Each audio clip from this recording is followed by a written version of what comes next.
listening to Radio Sputnik. Telling the untold.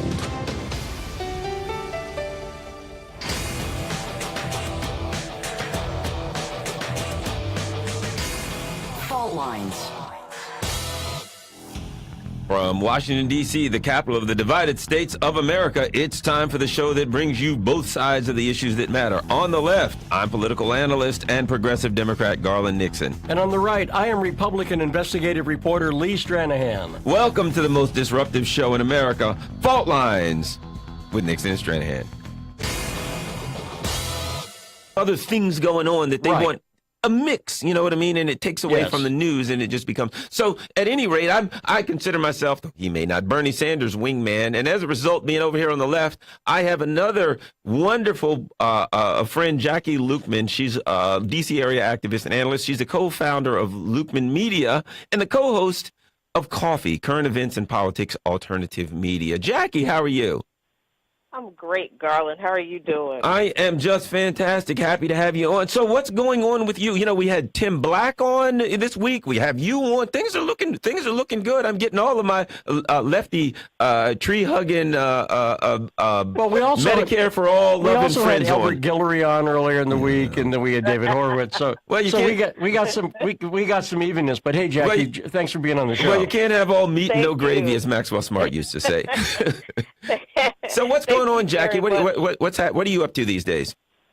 Yeah, things are very, very busy in the United States and in Luqman Nation in general. So we just came from Richmond, supporting our friends at the Virginia Defenders, and incidentally on the same day as the mother of all rallies that happened here in D.C. Then now, how big? Back and for people who missed it, how big was the mother of all rallies? How many people? It was actually the baby of all rallies. Okay, there you go. Because, the baby mama of all rallies. Yeah, and that's actually a very interesting story because something happened at the rally that people made a big deal about that we didn't get to cover, but that we commented on when we came back. Apparently, members of a Black Lives Matter group from New York, not the local D.C. Black Lives Matter group, that needs to be said, spoke at the rally, and a lot of people were making a big deal about what a positive, wonderful thing that was. But there was a lot of subtext there that a lot of people missed. And it was a lot more subversive than people think it was. And basically, these very young, very inexperienced activists were used by the people at this rally, and so we have a commentary on that. Actually, let me ask you about that, because I understand there was somebody you say from Black Lives Matter in New York, but there's some confusion, and tell me if I'm getting this wrong, because basically there's multiple Black Lives Matters groups in New York, but not all of them are official. There's the official ones that are associated with Patrisse Cullors and Alicia Garza and Opal Tometi, who founded the movement. And then there's this other group, but Black Lives Matter is also a specific group, but it also can be looked at as a movement, a leaderless movement broadly, right? And that the person who was speaking was not from the official Black Lives Matter. Am I correct is that what am I getting that right? You're absolutely right. Yeah. You are absolutely right. That is the situation with this group. And we actually saw them in Richmond. So, they were there in Richmond that day, and then they scooted on up to D.C., I guess, and did this action. And that's part of the problem with the way this movement has grown. Now, let me say that I'm fully supportive of Black Lives Matter and its mission. However, there's something that needs to be said for when you grow, you have to have an organizational structure so that you can control the narrative. And what happened at the Mother of All rallies is a perfect example of what happens when you don't control the narrative and something is attributed to your organization that really is not that positive. And can you just fill out the details on what happened for people who don't know? Oh, so what happened was that this group from New York showed up at the rally, at the Mother of All rallies. I have to keep laughing when I say that because it's just so funny. And the Mother of All rallies happened at the same time as the Juggalo March, which, if you don't know what Juggalos are, you have to look them up. Insane Clown Posse. Yeah. Who wouldn't know what they are? I went to that one. You'd have to be totally out of touch not to know what the Insane Clown Posse is all about. Apparently, I am out of touch, but my husband is much more in touch than I am. So they are there. They're protesting, which against the Mother of All rallies. I'm not sure why they felt they needed to do that, but they did. So then they were invited on the stage by whomever it was who had the mic at the time, and the leader of the group gets on the stage and proceeds to what we feel like just pander to begging the people in this crowd to please see us as Americans and see us as human beings, and please have it in your heart to feel like we deserve justice, just like you do. And I felt like as a movement, as a very important movement, that's just not the message that Black Lives Matter needs to send. And not having a central organization, you can't control what people do anyway. But this is problematic because a lot of people, and not just people on the right, on the alleged right, but people on the left looked at this and said, "Oh, this was a great thing, and this is how you communicate, and this is wonderful, and this is what needs to be done." And from our perspective, that's ridiculous. Well, because this is the same. Good. The same conversation. I'm sorry. This is the same conversation we've been having for 400 years. The conversation hasn't changed. We've been talking, trying to get people to understand, trying to have the conversation, being polite, being respectful, doing all of the stuff that we've been told to do. So for people to continue to say, "Oh, this is how you communicate," that's ridiculous. Well, and we're talking about having this quote-unquote conversation in front of an audience of people who weren't there to listen in the first place. Well, I think, and that's an important thing you brought up, and this is why. So from a person, I've often said the first, for those who don't know, I'm actually on the National Board of Directors for the ACLU, and I've been on and off on the board since the mid-'90s. And, as a person who first was involved with a police, a lawsuit against the police department based on discrimination in 1995, and Black Lives Matter was founded in like 2014 or something, like 3 years ago, what I see is this.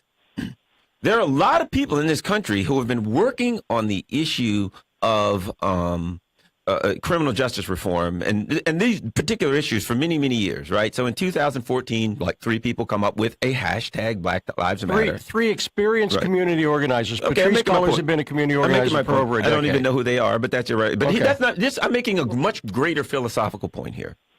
So 3 people come up with this, and they come up with a hashtag.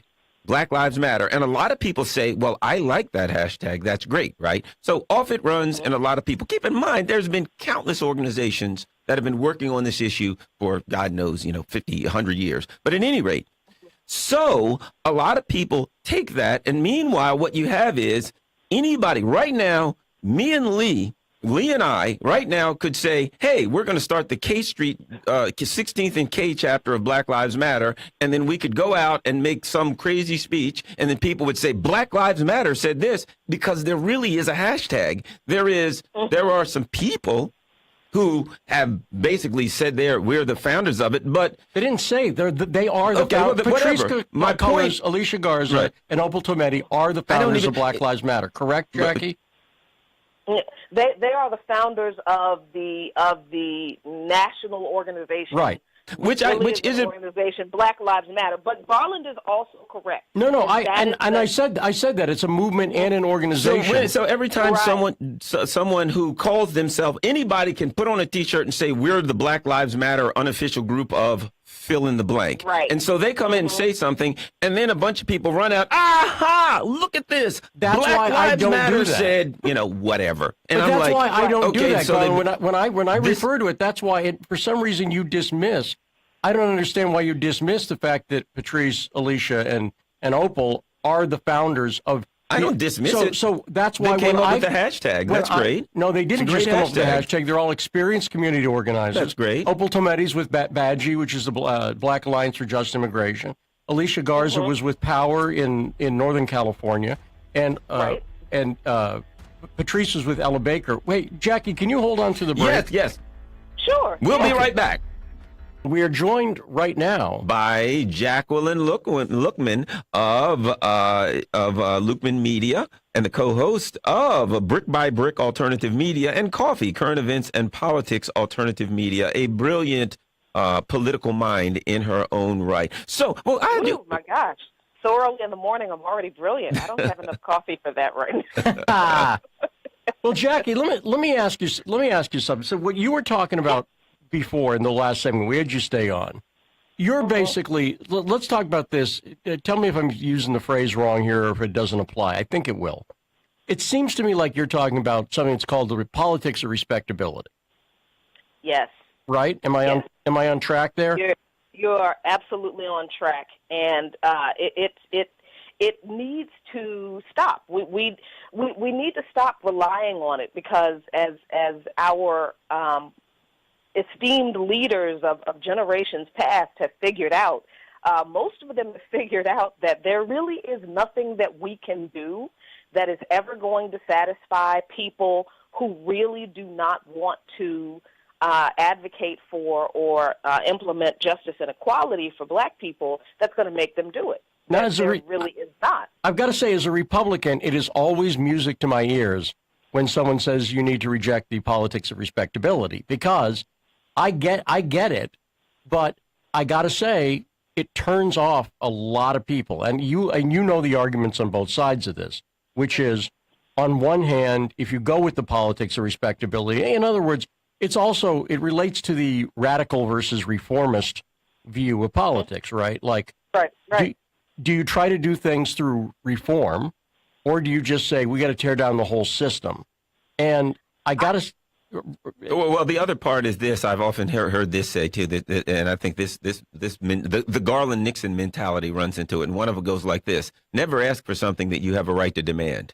That's part of it. And the other part of it is going back to, and then we'll get back to you, Jackie, because I know we're running our mouths a lot and you're the guest. And that is when I think back to the whole Bernie and Hillary thing, where I've often said this, where people say we are going to resist and we're the resistance. And I say, Bernie didn't say anything about resistance. Most people don't want resistance. Most people feel as though we have a system that's benefiting the few and that's hurting the masses, and that we need revolutionary change. And that's what I think that the difference between, well, we just need to tweak the system a little bit, and we've got a system that's not working that needs significant change. Mm-hmm. Exactly. Now, I think that's a perfect example, the Bernie v. Hillary argument, the incremental change versus revolutionary change.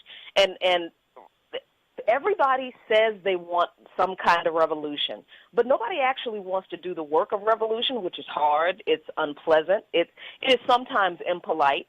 It is sometimes perceived as violent by people who don't want the system to change. So in that regard, there's no way that you can ever implement this revolutionary change that's going to please the people who like the system the way it is. And it's always, and nobody wants to fund the movement either. I think I have to say that, which is why we have on the left so many people perpetuating this George Soros is paying for and funding everything idea. It's because people are generally kind of stingy when it comes to funding the actions and the activities and the organizations of people who are fighting for actual real change. And then when these people start to do things, they begin to be more visible and they begin to be more proactive, then people become suspicious, right? Because they know that they didn't give them any money. Well, you make a good point, and I'll tell you why. And I think this is important, and this is an important discussion that we're having here that you're not going to have on the mainstream media, that you'll only get on alternative media. From a person who while I can be a suit and tie wearing guy, I'm actually very much a rebel and a radical revolutionary beneath it. And that is what happens often, and when you talk about Soros or you talk about some of the so-called funders, here's what I have seen with my own eyes. There are a lot of people who will fund things that appear to be fighting the system. You know what I mean? They'll fund things that are actually part of the, overall control, that are part of the mainstream, that part of the establishment, that have the appearance of being revolutionary. But when it comes to things that will actually make change, they won't fund that. So people look at it and they say, oh, they're funding whatever, like Hillary Clinton. Oh, they're funding the left. They're funding Hillary Clinton. And you're like, Hillary Clinton is anything but change. Hillary Clinton basically these are the people that say the system is fine.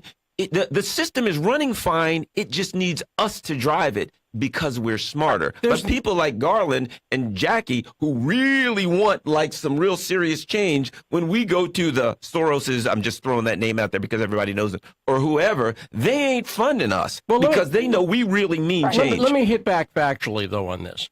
In fact, Soros was a huge funder of Hillary Clinton, no doubt about that. Right. However, Open Society Foundation was also, for instance, a funder of the Ella Baker Center, right? The Ella Baker Center for Human Rights.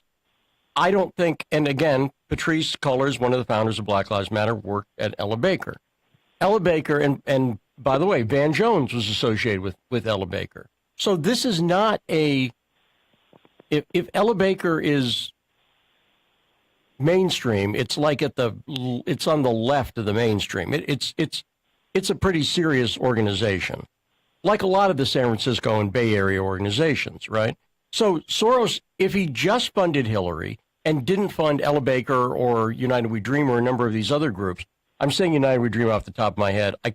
I'm not looking at my notes, so I could be wrong about that, but I could find you 10 other groups we funded or 100 other groups. I think that sometimes I'm not disagreeing with what Garland's saying in the sense that Soros or whoever doesn't fund everybody, but they do fund. He does not just fund mainstream groups. He does fund groups that are. I mean, what's your view of Ella Baker, Jacquie? Do you consider them mainstream or? No, I actually don't think it's mainstream. Primarily because a lot of people who are outside of the San Francisco area don't know a whole lot about it. For me, mainstream is, and it's probably too broad a definition, but for me, mainstream is like CNN, right? It's like a household name type of thing. Yeah. I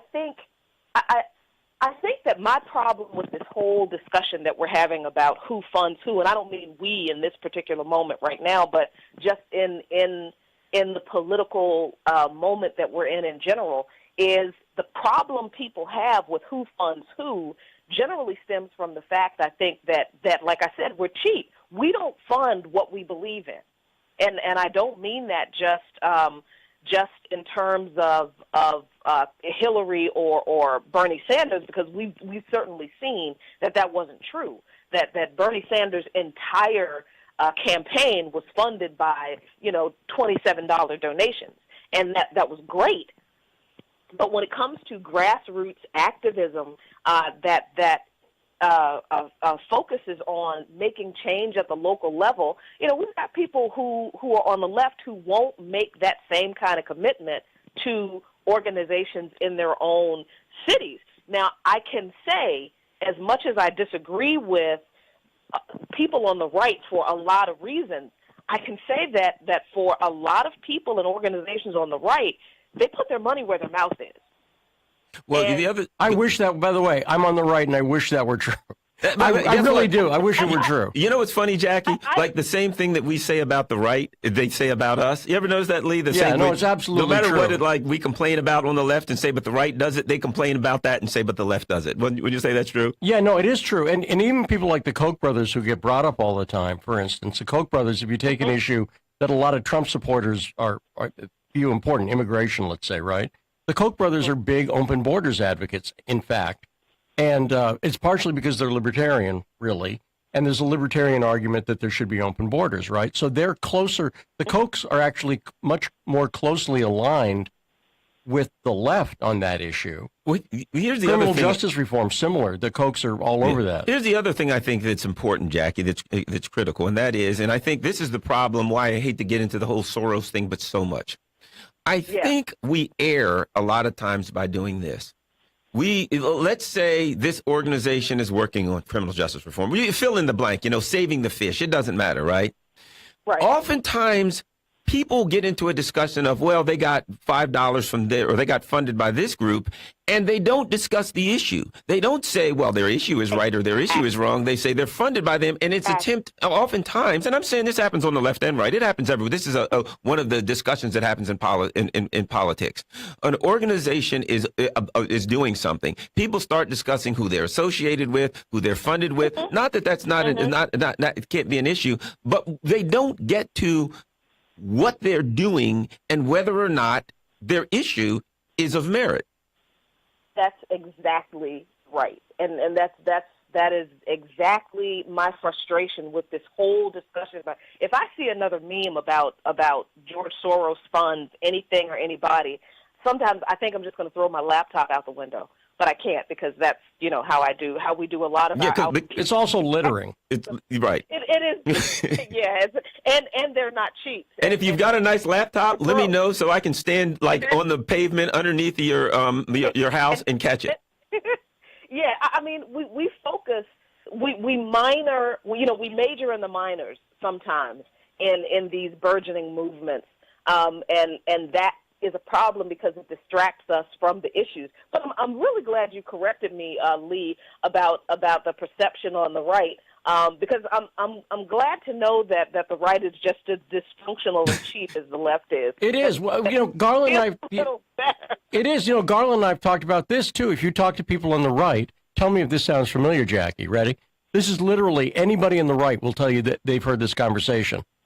We need to quit the circular firing squad. We need to stop the circular firing squad. Have you ever heard? You ever heard that phrase? How about this one? It's like trying to get our guys together is like herding cats. The right says that too, don't they? Exactly right. Yeah, that's right. And it's interesting because right now we're trying to move past. At least I think we need to move past the whole, Hillary Clinton is evil argument. But it's like an obsession with people. I understand that a lot of people didn't know how problematic her policies were before this past election. Okay, I get that. And people didn't understand how corrupt the DNC was before this past election. Okay, fine. Now you all know. What are you doing with that now? Because now Hillary's come out with her book, and she's dredging up all this old stuff. That's right. On the left are now re-obsessing with her, and they're protesting her book tours. And in the meantime, we still have crippling income inequality. We're still fighting to get Medicare for all passed. We can't even get that passed because we're trying to figure out what's going on with this strange Republican Medicare, a healthcare alternative. We've still got issues at the local level that we need to be focusing on. Never mind right now the national issues that we're not going to solve, I don't think, in the next 4 years, although we need to be chipping away at them. But the only way we can chip away at them is at the local level, from the ground up. And we're not doing that because we're obsessing over what Hillary said in her new book. Well, let me make this argument, though. So first off, Hillary's not, as you point out, writing a book whining about why she lost is putting her in the spotlight, and the media is giving her a tremendous amount of exposure there. And you, by the way, you also didn't see on the left, for instance, You didn't see Bernie Sanders come out with a book around the election. Bernie Sanders, what happened? How? But I'm serious. And he could have had one. He could have had one. He absolutely could have had one. He could have had a whining tour, basically.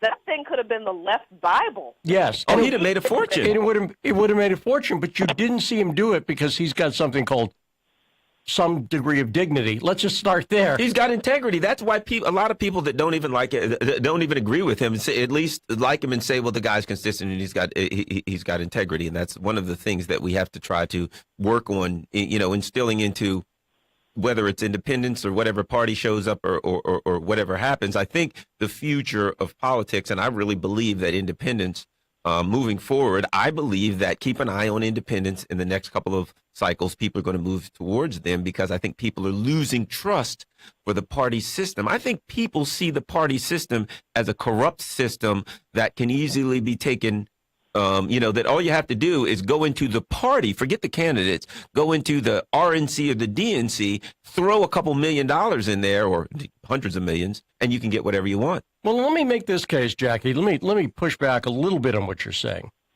I think the problem is that I'm not going to debate the issues you talked about. We could do that, but I'm not going to. The argument is that you're never going to get those issues passed because you've got that corruption at the DNC. In other words, until you root out the corruption, a guy who I agree with on some stuff and don't agree with on other stuff, Larry Lessing, did a thing on corruption a few years ago that I thought was very, very good. And Larry Lessing basically said, corruption is the thing that keeps you from solving. The problems are the thing, right? You want to solve the problems. But corruption is the thing that keeps you from solving the problem. So he felt that that was the most important thing to tackle first. What do you think about that? I think that we get into the problem of what we should do first, when in fact I think that we need to address the situation with corruption, not just in the DNC, but in politics in general. We need to address that from multiple fronts at the same time. I don't think it's accurate, and I don't even think it's reasonable to say this is what we should focus on first, because we're never going to get people to agree that this is what we should focus on first. There are always going to be people who feel like we should abandon the Democratic Party, which is what I did. I left the Democratic Party like in the second year of Obama's second term, after having been a Democrat for all my life. And then there are other people who feel like, well, we can work within the Democratic Party to reform the party, and we need to do that. I am not going to tell anybody else that either one of those approaches is the most important thing to do. I recognize that some people feel like Dem exiting is what we all need to do. Some people feel like reforming the Democratic Party and rooting out the corruption is what we need to do. I feel like we need to have people who are committed to both things, working on both fronts at the same time, but focus on the issues. Well, thank you very much, Jackie. I certainly appreciate it. We're just about out. We got a minute left, but we love having you on there. That's Jacqueline Luqman, and Jacqueline Luqman, and she's the co-founder of Luqman Media, the co-host of Coffee, Current Events, and Politics Alternative Media. Thanks a lot. Appreciate having you on there. And I think also, Jackie, that's one of the reasons it's important to have this show. 202-521-1320 is the number to call in, because we get both sides of the issue, unlike everywhere else on the media. And also, we tell you where to find laptops being thrown out of windows. So that's the other important public service that we over provide. to Jackie's house immediately after the show, and hopefully she'll get frustrated and I'll catch a Mac. All right. 2 more hours coming up. You're listening to Fault Lines with Nixon and Stranahan.